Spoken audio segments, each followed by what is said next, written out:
Hello everyone, welcome to your YouTube channel Edutech study.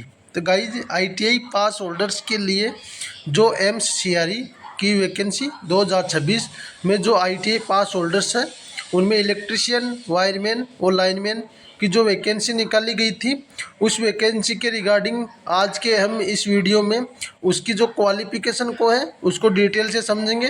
साथ ही में उसके अंदर कैसा एक्सपीरियंस चाहिए उसके बारे में भी हम बात करेंगे। साथ ही में जो आपका जो एग्जामिनेशन जो पैटर्न क्या रहता है, आपके एग्जामिनेशन में क्वेश्चन कहाँ से आपको देखने के मिलेंगे, साथ ही में जो आपकी सिलेक्शन की क्या प्रोसीजर रहती है और सैलरी के बारे में भी मैं आपको बताऊंगा कि जो आपकी वायरमैन है, इलेक्ट्रिशियन है, लाइनमैन की सैलरी क्या रहती है। इसके अलावा आपका जो वर्क क्या रहता है ब्रीफ में मैं थोड़ा थोड़ा बताऊंगा। मेनली हमारा टॉपिक आपकी एग्जामिनेशन जो तैयारी है वो कहाँ से करें और सिलेक्शन प्रोसीजर और एग्ज़ाम डेट के बारे में इस वीडियो में हम बात करेंगे।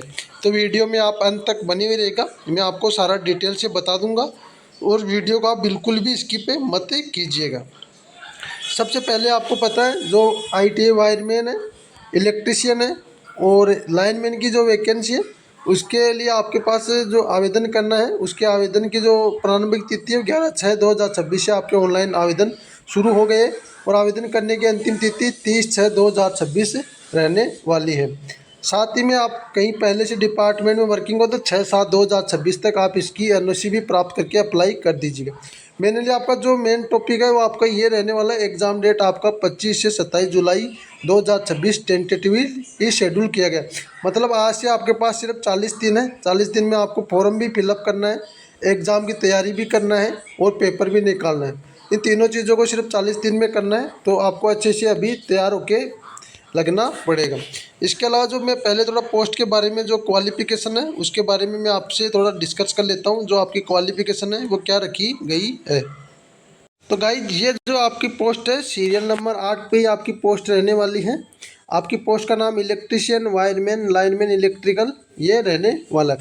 तो इलेक्ट्रिशियन के लिए बात करें तो आपके पास जो वैकेंसी है एम्स पटना से भी है, एम्स भोपाल से भी है और एम्स रायपुर से भी इलेक्ट्रिशियन की वैकेंसी है और 3 जगह से आपके लिए जो इलेक्ट्रिशियन की वैकेंसी निकाली गई है। लेवल 4 है, एज लिमिट 35 ईयर्स तक है। बाकी एज में रिलैक्सेशन आप ओबीसी SC ST से बिलोंग करते हो तो आपको मिल जाएगा। क्वालिफिकेशन में आपके पास 10th पास रहना चाहिए इलेक्ट्रिशियन के लिए और साथ में ITI सर्टिफिकेट रहना चाहिए इलेक्ट्रिशियन में, तो आप इसके लिए एलिजिबल हो। साथ ही में इसके लिए अलावा आपके पास 5 ईयर्स का जो एक्सपीरियंस है वो सर्टिफिकेट रहना चाहिए।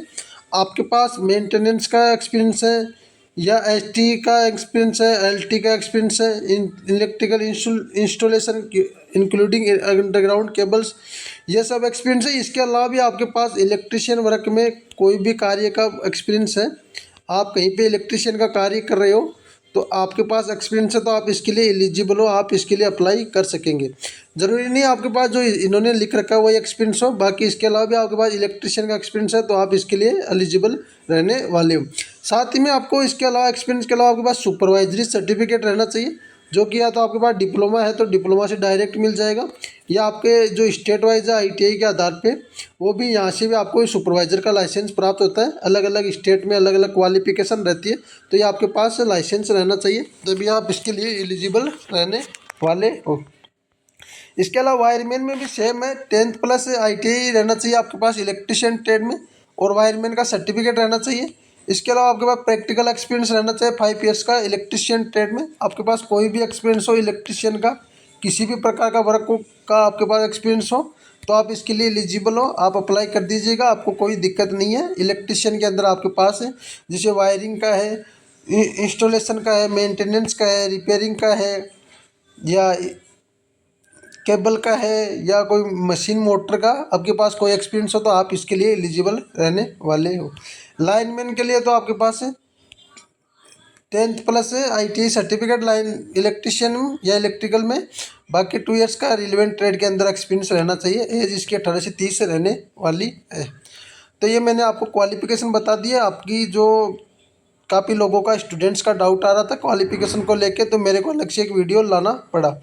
इसके अलावा जो आपकी अब हम मेन टॉपिक बात करें, आपका एग्जामिनेशन डेट अभी रिलीज कर दिया गया है तो अब आपके पास सिर्फ 40 दिन पड़े हैं। 40 दिन में आपको क्या करना है, इसके अंदर सबसे पहले मैं आपको बता दूं आपके 100 क्वेश्चन का पेपर रहेगा। पेपर आपका बाईलिंगुअल रहेगा, यानी कि हिंदी में भी रहेगा और इंग्लिश के अंदर भी आपका पेपर रहने वाला, दोनों सब भाषाओं के अंदर आपका पेपर रहेगा, जिसमें 1/4 आपकी नेगेटिव मार्किंग है और 100 क्वेश्चन का आपका पेपर रहने वाला है। अब मैं आपको बता दूं जो आपको तैयारी है वो कैसे करनी है। आपको सबसे पहले जो निमी के असाइनमेंट है उन सारे असाइनमेंट को आपको क्लियर कर लेना है। सारे असाइनमेंट को पढ़ लेना है। असाइनमेंट से डायरेक्टली हूबहू काफ़ी क्वेश्चन पूछे जाते हैं, 20 से 30 क्वेश्चन आपको डायरेक्ट देखने को मिलेंगे। तो ट्रिकी क्वेश्चन जो निमी असाइनमेंट में उन सभी क्वेश्चंस का रिवीजन कर लेना, आपको वहाँ से अच्छे से उस असाइनमेंट को तैयार कर लेना। वो पहला काम आपको वो करना है। दूसरा काम आपको नॉन टेक जो भी है, नॉन टेक के ऊपर आपको बिल्कुल भी फोकस नहीं करना है। आपको सिर्फ ट्रेड पे फोकस करना है, सिर्फ इलेक्ट्रिशियन ट्रेड को आपको क्लियर करना है, उसी का रिवीजन करना है, उसी को आपको पढ़ना है, उसी को तैयारी करनी है। तो वहाँ से आपको फोकस रहने वाला। तीसरा जो आपका रहेगा, आप कोई भी बुक फॉलो कर सकते हो। जैसे आप एक ही रिवीजन बुक ले लीजिए जो शॉर्ट में रिवीजन कराती हो। रिवीजन बुक का जो डिस्क्रिप्शन में आपको मैं लिंक भी दे दूंगा। ये 2 बुक आपको अच्छे से तैयार कर लेनी है। इन बुक्स का जो डिस्क्रिप्शन में है इलेक्ट्रिशियन का, मैं लिंक डाल दूंगा, तो वहाँ से जाके आप देख लीजिएगा। बुक को सिर्फ आपको रिवीजन करना, नए टॉपिक्स नहीं पढ़ने, और आपको अच्छे से जो फॉर्मूला वगैरह है, डायग्राम वगैरह है, और जो भी आपके मतलब मेन टॉपिक है, उन सभी टॉपिक्स को बार बार रिवीजन करना है और अच्छे से तैयार करना है। ज़्यादा कंपटीशन नहीं रहने वाला है, आप ज़्यादा हेवी मत हो जाइएगा। थोड़ा ही कंपटीशन रहेगा। पोस्ट भी इस बार अच्छी है, तो आप आराम से पेपर निकाल लोगे। बाकी आपका सिलेक्शन प्रोसीजर में आपका सबसे पहले एग्ज़ाम हो जाएगा, फिर इसके बाद आपका ऑनलाइन ईडोजियर के लिए रिजल्ट जारी किया जाएगा, जिसमें आपको ऑनलाइन डॉक्यूमेंट्स स्कैन करवाने। फिर उसके बाद आपको एम्स का अलॉटमेंट किया जाएगा, और इसके बाद आपकी डायरेक्ट जिस एम्स में आपका अलॉटेशन होता है वहाँ से आपका ऑफलाइन डीवी करवाया जाएगा। मान ली मेन करके आपका 8 से 10 महीने के अंदर पूरा प्रोसेस फाइनल कर लिया जाएगा, और 8 से 10 महीने के अंदर आप ज्वाइनिंग प्राप्त कर सकते हो। बाकी यही चीज़ें थी। बाकी मैंने पर्सनली वायरमैन का एग्जामिनेशन दिया था, मुझे फर्स्ट रैंक प्राप्त हुई थी ऑल इंडिया। मैंने अच्छे से इसको पेपर को निकाला था। बाकी आपको कोई डाउट रहता है एग्जामिनेशन को लेके, तो आप मुझे पर्सनली कमेंट भी कर सकते हो। टेलीग्राम ग्रुप में जुड़ के वहाँ से मेरे को पर्सनली आप मेरे से बात कर सकते हो। साथ ही में आप पर वीडियो पे भी कमेंट कर सकते हो, मैं वहाँ से भी आपका रिप्लाई दे दूँगा। तो इसके रिगार्डिंग आपको ज़्यादा हेवी नहीं होना, अच्छे से तैयारी करोगे तो आपका आराम से पेपर निकल जाएगा। क्योंकि क्वालिफिकेशन ही पहली बात बहुत हार्ड है, ऐसी क्वालिफिकेशन किसी कैंडिडेट के पास मिलती नहीं है, तो बहुत ही कम फॉर्म फिलअप होते हैं।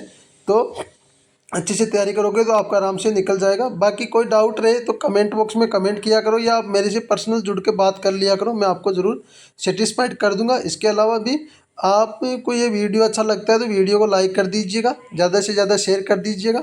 बाकी आपका कोई स्टूडेंट्स का सैलरी का भी बहुत इश्यू रहता है कि सैलरी क्या मिलती है। सैलरी और जो प्रमोशन है, इलेक्ट्रिशियन है, वायरमैन है, इसका मैंने ऑलरेडी यूट्यूब चैनल पे वीडियो बना रखा है। तो आप इलेक्ट एम्स के नाम से आपको प्ले लिस्ट मिल जाएगी सीआरई, तो वहाँ से जुड़ के आप अपनी सैलरी स्लिप है, वायरमैन को कितना मिलता है, लाइनमैन को कितना मिलता है, इलेक्ट्रिशियन को कितना मिलता है, इसका मैंने बता रखा है। और प्रमोशन के बारे में भी बता रखा है, आपका वर्क क्या रहता है उसके बारे में बता रखा है। क्योंकि मैं ऑलरेडी एम्स में वर्किंग हूँ, तो मुझे ऑलरेडी सभी चीज़ों का नॉलेज है, तो मैंने इसकी रिगार्डिंग आपको सारी चीज़ें पे पहले से वीडियो दे रखे हैं, तो आप उन वीडियो को देख लीजिएगा। बाकी इस वीडियो को यहीं एंड करते हैं, बाकी मिलते हैं नेक्स्ट वीडियो में नई जानकारी के साथ। तब तक के लिए धन्यवाद दोस्तों।